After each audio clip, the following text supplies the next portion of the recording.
Всем салам алейкум.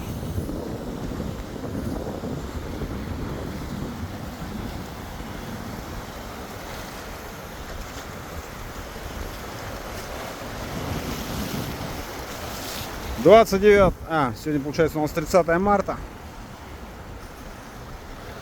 Купальный сезон еще не открыт. Но можно купаться, но холодно.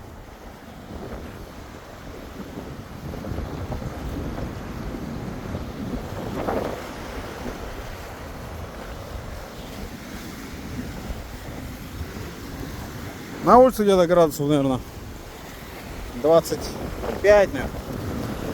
Ветерок такой есть небольшой.